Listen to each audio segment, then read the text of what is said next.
Donc, on lit dans le livre de l'Apocalypse au chapitre 18, puis on commence à lire au verset 1, puis on lira jusqu'au verset 19. Donc, je commence la lecture, puis si vous voulez suivre, vous pouvez le faire. Après cela, je vis descendre du ciel un autre ange qui avait une grande autorité, et la terre fut éclairée de sa gloire.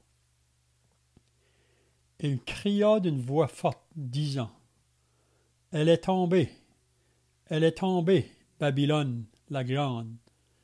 Elle est devenue une habitation de démons, un repère de tout esprit impur, un repère de tout oiseau impur et odieux. » Parce que toutes les nations ont bu du vin de la fureur de son impudicité, et que les rois de la terre se sont livrés avec elle à l'impudicité, et que les marchands de la terre se sont enrichis par la puissance de son luxe. Et j'entendis du ciel une autre voix qui disait, « Sortez du milieu d'elle, mon peuple, afin que vous ne participiez point à ses péchés, et que vous n'ayez point de part à ses fléaux. »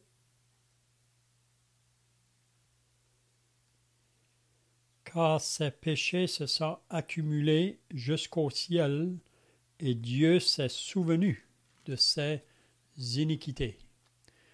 Payez-la comme elle a payé, et rendez-lui au double selon ses œuvres. Dans la coupe où elle a versé, versez-lui au double. Autant elle s'est glorifiée et plongée dans le luxe, autant donnez-lui de tourments et de deuil. Parce qu'elle dit en son cœur, « Je suis assise en reine, je ne suis point veuve, et je ne verrai point de deuil. » À cause de cela, en un même jour, ces fléaux arriveront, la mort, le deuil et la famine, et elle sera consumée par le feu, car il est puissant le Seigneur de Dieu qui l'a jugé. Et tous les rois de la terre qui se sont livrés avec elle à l'impudicité et au luxe pleureront et se lamenteront à cause d'elle quand ils verront la fumée de son embrassement. Se tenant éloignés dans la crainte de son tourment, ils diront « Malheur, malheur, la grande ville Babylone, la ville puissante, en une seule heure est venu ton jugement. »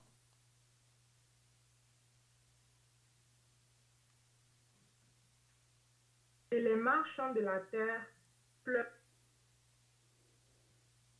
On ne t'entend plus, là. Je ne sais pas pourquoi, ça a coupé. Oh, pardon, ok. Ouais, tu peux relire. Oh, oui. Et les marchands de la terre pleurent et sont dans le deuil à cause d'elle, parce que personne n'achète plus leur cargaison. Cargaison d'or, d'argent, de pierres précieuses, de perles, de fin lin, de pourpre, de soie, d'écarlate, de toute espèce de bois de senteur, de toute espèce d'objet d'ivoire, de toute espèce d'objet en bois très précieux, en airain, en fer et en marbre. De cinnamon, d'aromates, de parfums, de myrrhe, d'encens, de vin, d'huile, de fine farine, de blé, de bœuf, de brebis, de chevaux, de chars, de corps et d'âmes d'hommes. Les fruits que désirait ton âme sont allés loin de toi, et toutes les choses délicates et magnifiques sont perdues pour toi, et tu ne les retrouveras plus.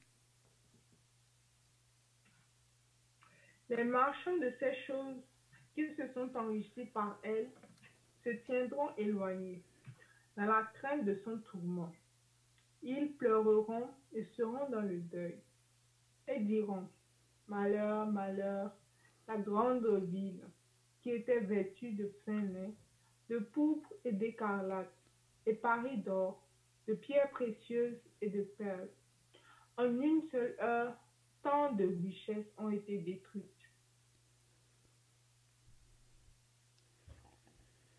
Et tous les pilotes, tous ceux qui naviguent vers ce lieu, les marins et tous ceux qui exploitent la mer, se tenaient éloignés. Et ils s'écriaient en voyant la fumée de son embrasement. Quelle ville était semblable à la grande ville? Et ils jetaient de la poussière sur leur tête, ils pleuraient, et ils étaient dans le deuil. Ils criaient et disaient, malheur, malheur, la grande ville où se sont enrichis par son opulence tous ceux qui ont des navires sur la mer. En une seule heure, elle a été détruite. Amen. Donc, si on aurait continué à lire là, on verrait un contraste. Parce qu'à partir du verset 9, on voit des personnes qui vont pleurer sur cette Babylone qui va être détruite là, dans une heure. Mais à partir du verset 20, on va voir des personnes qui vont se réjouir sur la ruine de Babylone. Donc, probablement qu'on verra ça dans la semaine prochaine. Donc, si vous étiez là la semaine passée, on a regardé le chapitre 17 du livre de l'Apocalypse. Puis on avait remarqué que dans le chapitre 17, ça nous parle aussi de cette Babylone, mais c'est surtout sur son côté religieux. Oui? Mais le chapitre 18, ça nous parle de cette Babylone sous son côté politique et commercial. Donc, on a dit que Babylone, ça ne va pas juste se manifester à la fin là, de l'histoire de l'humanité. On sait que cette Babylone ici, qui est décrite, c'est vraiment Babylone là, dans sa pleine force qui va se manifester à la fin des temps. Mais cette Babylone-là a toujours été, si on peut dire, depuis le début de l'histoire de l'humanité. Vraiment, Babylone, ça comprend le faux et tout ce qui est associé au diable, si on peut dire. Donc, on pourrait dire que cette Babylone a commencé dès le début. Si vous vous rappelez, là, concernant l'histoire du peuple d'Israël, puis on lit, pas l'histoire du peuple, mais vraiment au début, quand ce que c'est que les hommes ont voulu se lever pour construire cette tour à Babel. Donc, le mot Babel, c'est vraiment, ça arrive du mot Babylone à la fin là. Donc, les hommes qui se sont levés pour construire cette tour, ils voulaient construire une tour pour pouvoir monter au ciel en cas que si un déluge viendrait de nouveau. Parce que cette tour-là a été construite après le déluge de Noé. Puis vous vous rappelez que Dieu avait fait une alliance avec Noé, avec l'arc-en-ciel, pour lui dire que jamais plus la terre sera détruite par l'eau. On sait que le monde d'à présent, ou la terre d'à présent, Pierre nous dit dans sa deuxième épître, est réservé pour le feu. Mais après le déluge, Dieu voulait que les gens se dispersent. Il voulait que, à partir de Noé et sa famille, là, il voulait que les gens se dispersent, se multiplient, mais ils ont voulu tous se rassembler dans une seule place. Puis ils ont dit eux autres mêmes, il faut bâtir une tour. Puis vraiment, c'est l'homme qui désobéit vraiment à la voix de Dieu ou à la parole de Dieu. Donc Babylone, c'est tout ce qui est associé ça peut être une vie religieuse et aussi la vie politique. Puis on sait que depuis l'histoire de l'humanité, ce sont deux systèmes qui ont contrôlé ce monde. Puis on sait au travers de ces deux systèmes, il y a eu beaucoup de violence qui a été faite, il y a eu beaucoup de guerres, beaucoup de, comment je dirais, de martyrs même qui a été causé par cette Babylone-là depuis le début, là, parce que ça comprend vraiment toutes les religions, les grandes religions qui se sont élevées, mais la religion sans Dieu. On dit que ça commençait avec Caïn, vraiment. Caïn est le début de tout ça. Donc, quand on arrive ici dans le livre de l'Apocalypse, vous comprenez que c'est Jean, sur l'île de Patmos, qui a eu cette révélation ici de ce qui va arriver à la fin des temps. Puis Jean, vraiment ici, qu'est-ce qu'il voit là dans le chapitre 17 et 18? C'est vraiment cette Babylone, ce système religieux, politique et commercial qui vont avoir le contrôle sur toute la terre.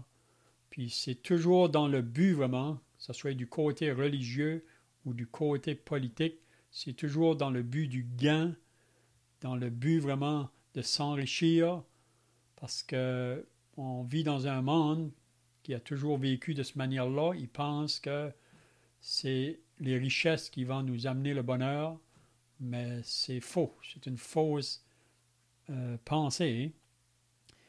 Mais l'homme sans Dieu, il se dirige toujours vers ces choses. Vous savez, si on se détourne de Dieu, on va vers l'idolâtrie, puis on va aussi vers la vie du péché dans toutes ses formes. Et on voit ça dans l'Épître aux Romains, au chapitre 1. Même Paul nous dit, parce que l'homme refuse de donner gloire à Dieu ou de rendre grâce à Dieu, donc Dieu le livre à ses propres désirs ou à ses propres passions. Puis si vous lisez Romains chapitre 1, vous allez voir que l'homme sans Dieu va dans des grandes difficultés, on peut dire. Parce que le péché, à la surface, ça apporte un certain plaisir, mais c'est éphémère. Puis c'est les conséquences qui viennent après. C'est vraiment désastreux. Puis on sait que ce soir, il y a beaucoup qui sont donnés à la vie du péché, puis qui sont vraiment misérables, qui sont esclaves, qui sont liés, même qu'il y a des péchés qui les tiennent tellement enchaînés là, qu'ils ne peuvent plus s'en sortir. Mais on peut remercier Dieu que le message de l'Évangile est encore annoncé. Dieu est patient, Dieu appelle encore les pécheurs à venir à la repentance et à la foi en son Fils. Puis Paul dit dans l'Épître aux Romains, c'est pourquoi je n'ai point honte de l'Évangile, c'est la puissance de Dieu pour le salut de quiconque croit. Du juif premièrement, puis du grec. Donc, l'Évangile, pour celui qui va le croire, qui va l'accepter, ça transforme complètement la vie. Ça nous transporte des ténèbres à la lumière, de la puissance de Satan à Dieu, de la mort à la vie. Hein? Mais tous ceux qui refusent de se repentir, puis on peut voir dans ces deux Babylones ici, là, c'est des gens qui refusent de se repentir, se mettre d'accord avec Dieu. Ils veulent continuer à marcher dans leur propre voie de péché. Puis c'est la raison pourquoi qu'à la fin, le jugement de Dieu va tomber sur cette Babylone. Si vous vous rappelez, là, au chapitre 14, on avait vu au verset 6, on lit là à propos de 3 anges qui vont donner les derniers messages à la terre. Puis c'est le deuxième ange vraiment qui parle concernant la chute de Babylone, que Babylone va tomber. Donc Babylone, c'est ça qu'il faut comprendre, que c'est le faux système religieux ou la fausse Église, puis on croit qu'à la fin, la Babylone religieuse là, va réunir tous ensemble, toutes les religions de ce monde, puis vraiment, extérieurement, ça va être bien religieux, mais loin de Dieu. Hein? C'est comme ça qu'on lit dans 2 Timothée au chapitre 3. Paul dit que dans les derniers jours, les temps seront difficiles. Puis là, il mentionne une liste de choses que les hommes vont faire, même qui dit qu'ils ont une apparence religieuse, vraiment, mais ils renient ceux qui ont fait la force. Donc, Babylone, c'est vraiment ce côté-là. Puis c'est comme j'ai dit, soit Babylone dans le côté religieux ou politique, c'est toujours pour s'enrichir, c'est pour aller vers le Dieu de ce monde. Vous savez que Jésus a dit on ne peut pas servir 2 maîtres. On ne peut pas servir Dieu et maman ou Dieu et l'argent. Mais ces 2 systèmes-là, vraiment, ils trafiquent avec le monde de la terre, même avec toutes les nations de la terre. Puis c'est dans le but vraiment de retirer le plus que possible pour s'enrichir. On voit les religions dans le monde aujourd'hui qui s'enrichissent aux dépens du peuple. Puis c'est la même chose dans le côté politique et commercial. Donc, je ne sais pas si quelqu'un a d'autres pensées ici, là, ajouter de ce qu'on avait vu déjà. Donc, si non, on va commencer au verset 1 du chapitre 18. Donc, si vous avez des pensées, vous pouvez les communiquer.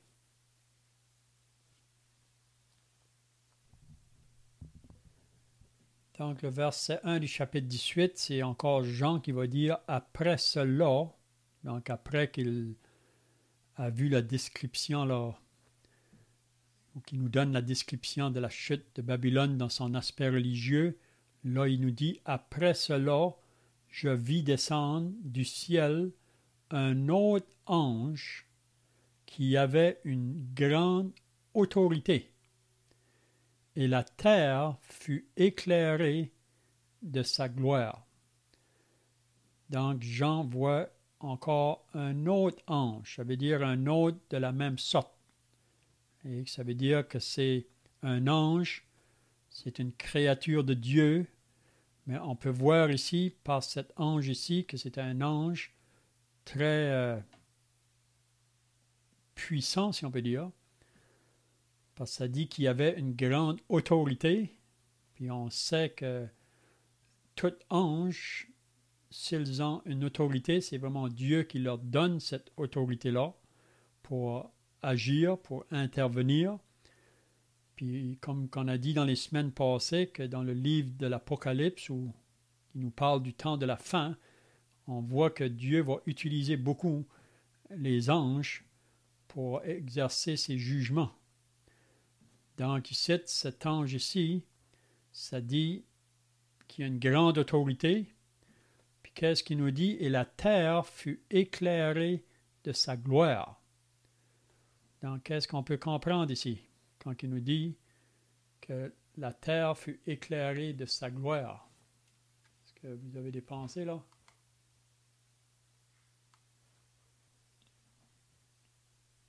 Donc, on peut dire, quand il dit la terre fut éclairée de sa gloire, c'est parce que cet ange-là, c'est vraiment un ange qui vient par l'autorité de Dieu. Puis on sait que Dieu est toujours celui qui manifeste la lumière, si on peut dire. C'est lui vraiment qui révèle ce qui est dans les ténèbres. Donc ici, cet ange qui se présente là, avec une grande autorité, puis ça a éclairé toute la terre. Ça veut dire que ça a été lumineux. C'est vraiment une brillance qu'on ne peut pas expliquer en paroles. Probablement, vous vous rappelez, quand que les anges ont apparu aux bergers là, dans les champs, quand que Jésus est né, ça nous dit un peu la même chose, là, que ces anges-là vraiment amenaient une lumière. Puis ici, cet ange ici, ce qu'il apporte vraiment, c'est concernant le jugement de cette Babylone. Donc, on voit que Dieu va intervenir sur cette Babylone qui a, comment je dirais, dans toute l'histoire de l'humanité, là, elle a fait beaucoup de trafic, beaucoup de commerce avec toutes les nations de la terre, avec tous les peuples de la terre. Mais c'est comme j'ai dit, c'est toujours dans le but associé avec le mal, avec le péché. Une façade religieuse, mais très loin de Dieu. C'est un peu comme les pharisiens et les scribes du temps de Jésus. Et extérieurement, c'était des gens qu'on ne pouvait pas pointer du doigt à cause de leur vie religieuse, mais le Seigneur, lui qui connaissait le cœur des hommes, il pouvait leur dire, ce peuple m'honore des lèvres, mais leur cœur est très loin de moi. Même qu'il a pu dire à ces chefs religieux-là que vous n'entrerez pas dans le royaume des cieux et vous arrêtez, vous empêchez d'entrer ceux qui veulent entrer. Puis si vous regardez l'histoire de l'humanité, souvent c'est ce système-là, Babylone, là, religieuse ou politique, c'est des systèmes qui a toujours mis un obstacle à ceux qui cherchaient Dieu ou à ceux qui se sont convertis à Dieu. Même qu'ils les ont menacés, ils les ont fait beaucoup de mal. C'est ça qu'on lit plus loin, là. Ces systèmes-là ont versé le sang de beaucoup de croyants dans l'histoire de l'humanité. Oui? Donc ici, l'ange, il va annoncer le jugement donc sur cette Babylone. Il va dire, il cria d'une voix forte. Donc, on pourrait dire pour que tous puissent l'entendre. Il parle de la part de Dieu. Puis il a l'autorité de Dieu pour dire les paroles qu'il a à dire. Puis c'est la même chose aujourd'hui. Vous savez, pour ceux qui sont sauvés, le Seigneur nous a commandé, avant de partir au ciel, d'aller par toutes les nations. Puis c'est ça qu'il a dit à ses disciples. Tout pouvoir m'a été donné, ou toute autorité m'a été donnée. Puis il dit aux disciples, allez, faites de toutes les nations des disciples, les baptisant au nom du Père, du Fils et du Saint-Esprit, et enseignez-leur tout ce que je vous ai prescrit. Donc, l'autorité que nous avons, c'est un peu la même autorité que cet ange ici a, parce qu'elle vient de Dieu. Donc, parfois, les gens nous demandent quelle autorité vous avez pour venir à nos portes, pour nous amener le message que vous apportez. Mais l'autorité qu'on possède, c'est l'autorité qui est au-dessus de toute autorité. C'est pour ça qu'on ne devrait pas avoir crainte ou avoir honte d'annoncer le message, parce que c'est le Seigneur qui nous l'a commandé. Donc, il cite cet ange-là qui se lève de la part de Dieu. Il va dire, elle est tombée, Babylone la grande. Donc, vous savez qu'elle n'est pas tombée encore. Parce que Jean ici, quand il écrit là, c'est toujours dans le futur. Mais on croit que c'est bientôt. Cette Babylone va bientôt tomber, si on peut dire. On sait que ça va se faire à la fin de la tribulation. On sait que la Babylone religieuse, là, elle va être détruite vraiment au milieu de la tribulation par l'Antichrist vraiment. C'est ça qu'on a vu là à la fin du chapitre 17. Donc, en parlant de cette Babylone ici, il va dire « Elle est devenue une habitation de démons ». Donc, c'est ça, cette Babylone-là. Qu'est-ce qu'elle est vraiment? Elle est une habitation de démons. Ça veut dire que les démons peuvent bien se tenir dans cette Babylone-là. Les démons sont acceptés au travers de cette Babylone-là.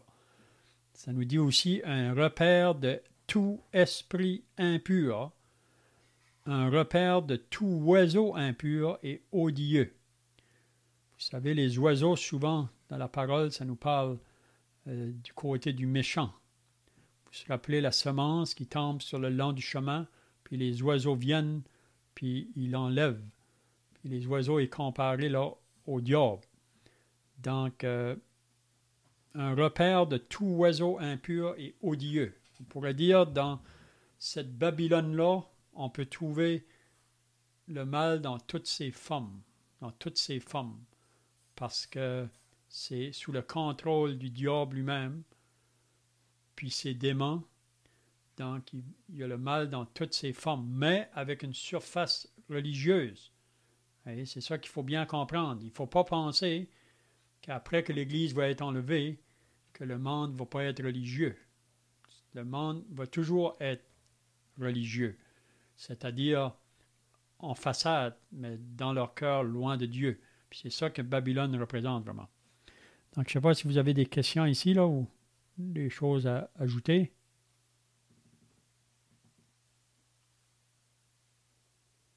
Donc, le verset 3, parce que toutes les nations, donc il faut bien souligner ça, cette Babylone-là va atteindre toutes les nations de la terre.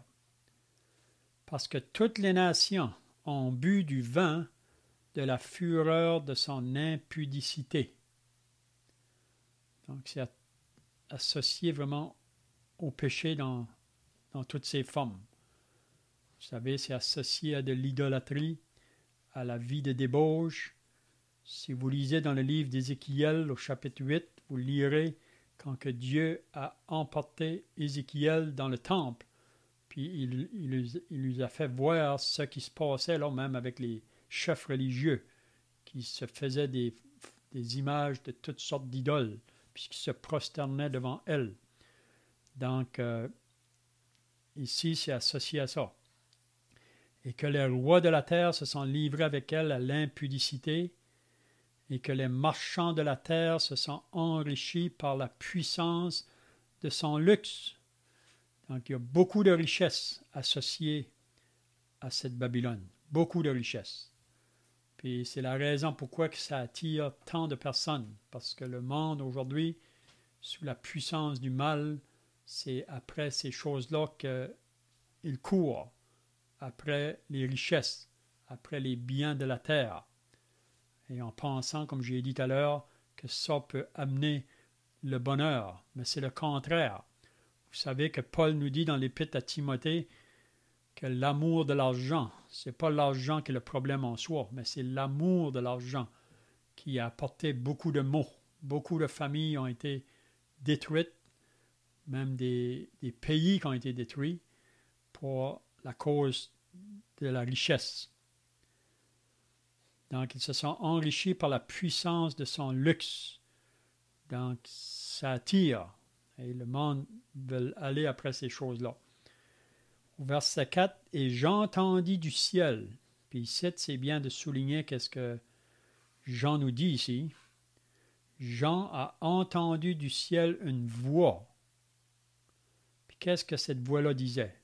« Sortez du milieu d'elle, mon peuple. » Donc ici, c'est un avertissement que tous ceux qui sont associés au peuple de Dieu ne doivent pas être associés avec cette Babylone.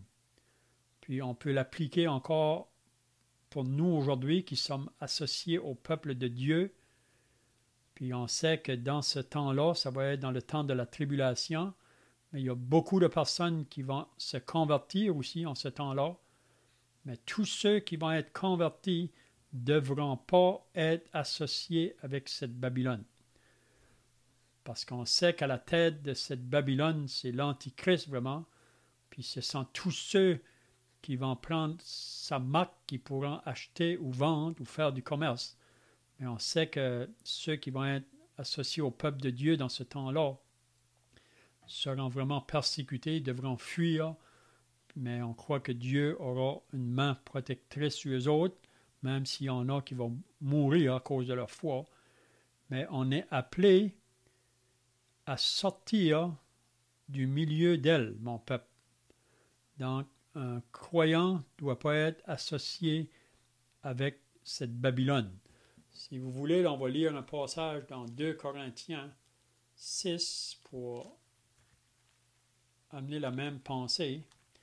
2 Corinthiens 6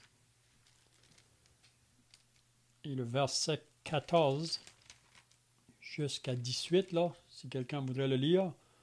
2 Corinthiens 6 du verset 14 à 18.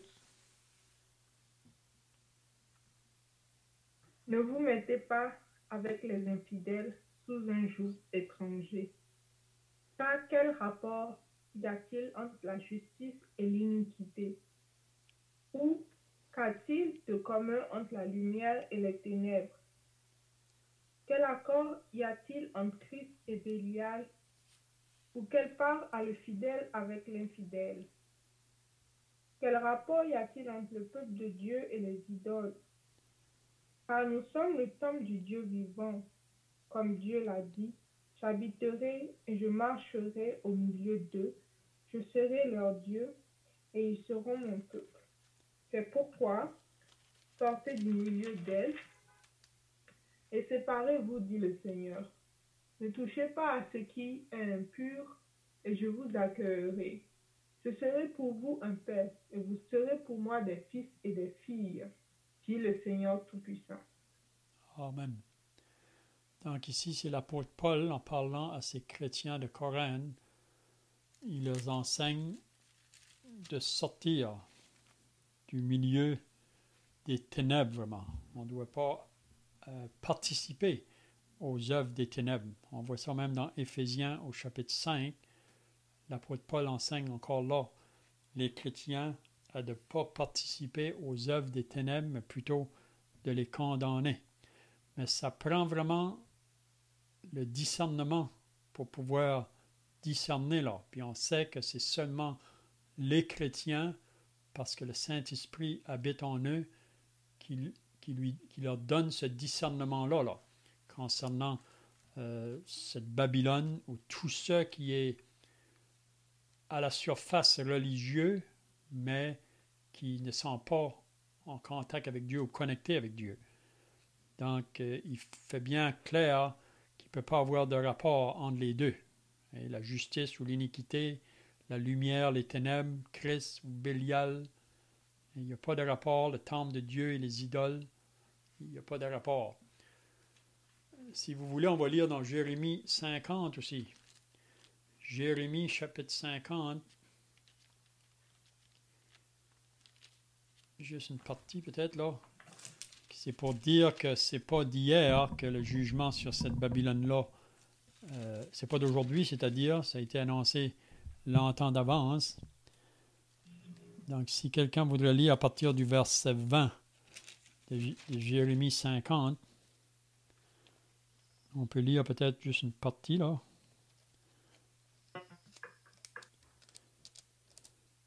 Je peux commencer. Ça dit Jérémie 50, 20. En ces jours, en ce temps-là, dit l'Éternel, on cherchera l'iniquité d'Israël et elle n'existera plus, le péché de Juda et il ne se trouvera plus, car je pardonnerai au reste que j'aurai laissé. Montre contre le pays doublement rebelle, contre ses habitants et châtie-les. Poursuis, massacre, extermine-les, dit l'Éternel. Exécute entièrement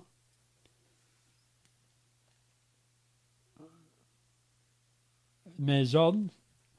Des cris de guerre retentissent dans le pays et le désastre est grand. Et quoi? Il est rompu, brisé, le marteau de toute la terre. Babylone est détruite au milieu des nations.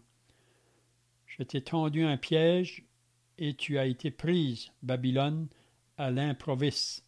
Tu as été atteinte, saisie, parce que tu as lutté. Donc Babylone, c'est le système qui lutte contre l'Éternel. Parce que tu as lutté contre l'Éternel. L'Éternel a ouvert son arsenal et on a tiré les armes de sa colère. Si quelqu'un veut continuer. Transférant une œuvre du Seigneur, de l'Éternel des armées, dans le pays des Chaldéens. Pénétrez de toutes parts dans Babylone, ouvrez ses greniers, faites-y des monceaux comme des tas de gerbes et détruisez-la. Qu'il ne reste plus rien d'elle. Tuez tous ces taureaux, qu'on les égorge. Malheur à eux, car leur jour est arrivé, le temps de leur châtiment. Écoutez les cris des fuyards de ceux qui se sauvent du pays de Babylone, pour annoncer dans Sion la vengeance de l'Éternel notre Dieu, la vengeance de son temple. Appelez contre Babylone les archers, vous tous qui maniez l'arc. Campez autour d'elle, que personne n'échappe. Rendez-lui selon ses œuvres, faites-lui entièrement comme elle a fait, car elle s'est élevée avec fierté contre l'Éternel, contre le Saint d'Israël. Amen. Donc ici, on voit, c'est vraiment bien décrit comment est-ce que Jérémie décrit cette Babylone. C'est un peu la même pensée là, dans l'Apocalypse. Puis même si vous avez un temps, vous pourrez lire notre chapitre 51, il nous parle de cette Babylone aussi. Puis aussi dans Ésaïe 47, il nous parle aussi de cette Babylone. Donc, c'est pas d'hier, c'est pas d'aujourd'hui vraiment que ce jugement-là est sur Babylone. C'est depuis le début, puis on peut dire que déjà Dieu a déjà jugé ici et là, ce système-là.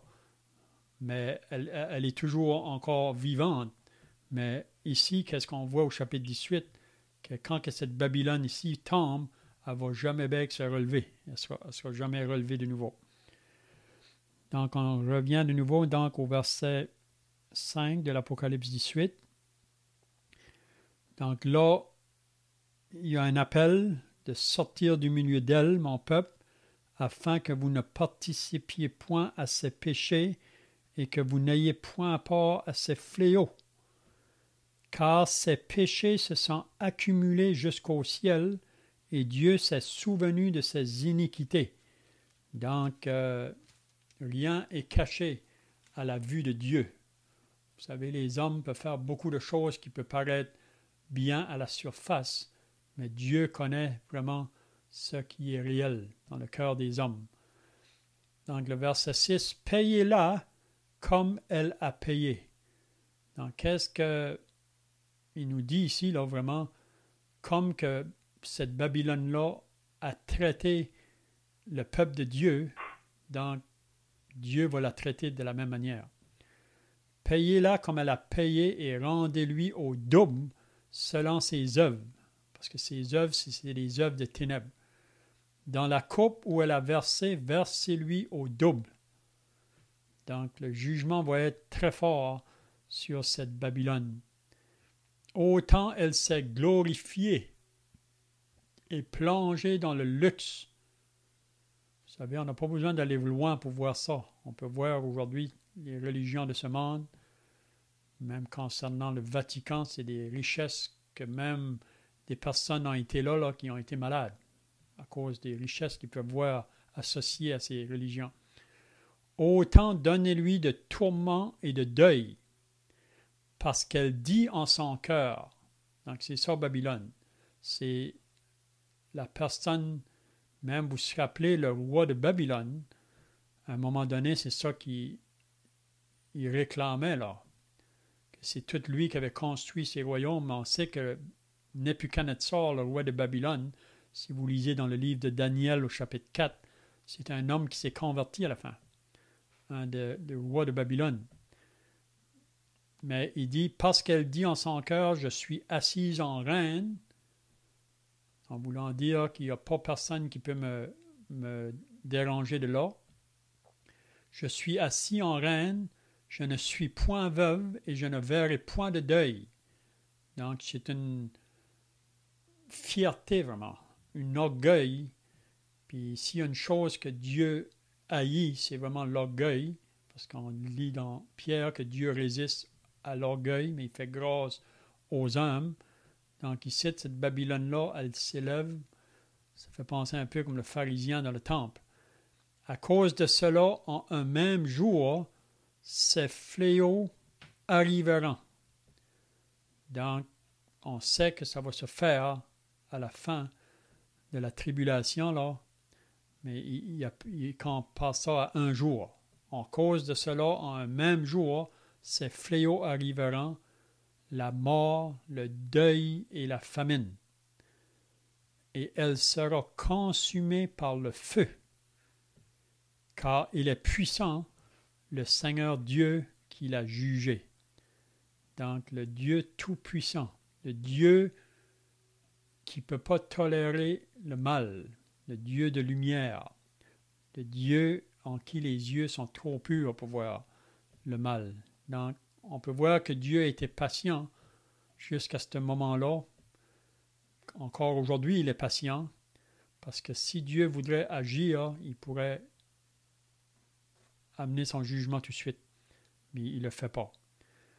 Donc, je vois que le temps est passé, donc à partir du verset 9, là, on verra la semaine prochaine, tous ceux qui étaient associés à cette Babylone, on pourrait dire tous ceux qui se sont